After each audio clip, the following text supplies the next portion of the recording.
ভারতের তো দোষ নাই, আমাদের বাংলাদেশের জনগণের একটা বিরাট অংশ তারা মনে করে পাকিস্তান এখন আমাদের বন্ধু, এমনকি আমাদের দেশের জনগণের মধ্যে এই ভাইবটা আমরা কিন্তু বুঝতেও পারতেছি। তো ভারত কেন মনে করবে না, বা তাদেরই মনে করাটাতে দোষ কোথায়?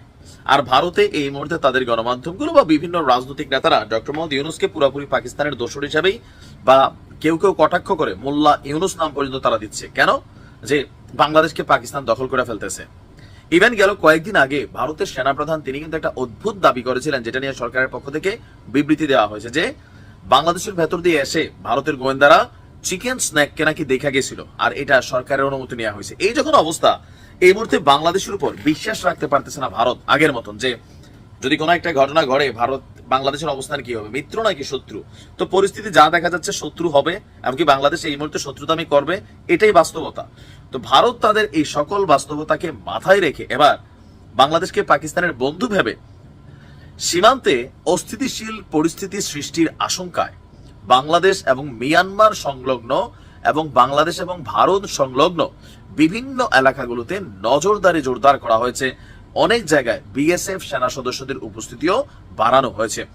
পশ্চিমবঙ্গের মুর্শিদাবাদে সাম্প্রতিক সহিংসতা এবং ওয়াকফ বিরোধী যে আইন বিরোধী আন্দোলন, সে সময় একটা দাঙ্গা হয়েছে। দাঙ্গার সময় দুষ্কৃতকারীদের সংশ্লিষ্টতা ছিল। ভারতের সরকার মনে করছে যে এই দাঙ্গাগুলো আপনার ঘটানোর পেছনে বাংলাদেশ থেকে কিছু মানুষ ঢুকছে, আবার পাকিস্তানিরাও সেখান থেকে ঢুকছে। এর রেজাল্ট ধরে গুজরাটে কিন্তু প্রায় 1200-1400 বাঙালিকে গ্রেপ্তারও করছে।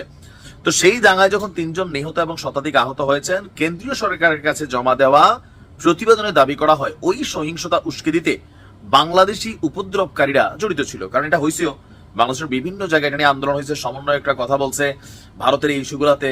তখন ভারত আবার বলছিল যে আপনারা আপনাদের দেশ নিয়ে থাকেন, আমরা আবার বলছিলাম তো আমাদের দেশের সংখ্যালঘু ইস্যুতে তোমরা কেন কথা বলো, মানে পাল্টাপাল্টি অবস্থান ছিল। তো সেই কারণে তারা মনে করছে যে এখানে বাংলাদেশ এই মুহূর্তে তাদের জন্য সেফ জোন না।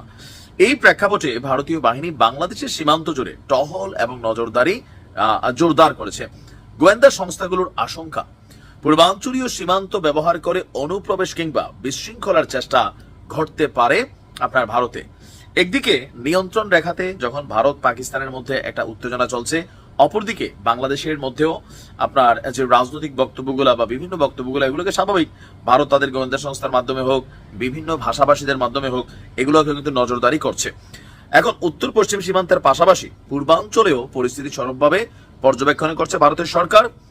নিরাপত্তা হুমকি মোকাবেলায় সীমান্তবর্তী এলাকাগুলোতে সেনা এবং আধা সামরিক বাহিনীর তৎপরতা বাড়ানো হয়েছে। এছাড়া নজরদারির জন্য ভারত তাদের সীমান্তে অত্যাধুনিক প্রযুক্তির ড্রোন এবং ক্যামেরা ফুটেজও ব্যবহার করছে, কারণ তাদের ধারণা এই মুহূর্তে বাংলাদেশ তাদের জন্য রেড জোন। তবে আমরা ব্যক্তিগতভাবে বাংলাদেশ থেকে এটা মেকশিওর করতে চাই আমাদের বাংলাদেশের মানুষ আসলে ভারতের জন্য হুমকি না। এখন পাকিস্তান থেকে কেউ ঢুকলে সেটার খবর জানি না। আবার বাংলাদেশে অনেক আছে যারা বাংলাদেশের নাগরিকই টুকিটাকি, কিন্তু পাকিস্তানের পক্ষে হইয়া কথা বলে কাজও করে, সুযোগ পেলে এরা যাইতেও পারে, এটাও আমি বিশ্বাস করি। আবার ভারতেরও তো বহুত লোক এই দেশে এসে থাকছে, বিভিন্ন পারপাস ভারত সরকারের পক্ষে এই দেশে ঢুকা সার্ভ করছে। সো ভারতের এই মানে উদ্যোগটা একবারে ফেলে দেওয়ার মতো না।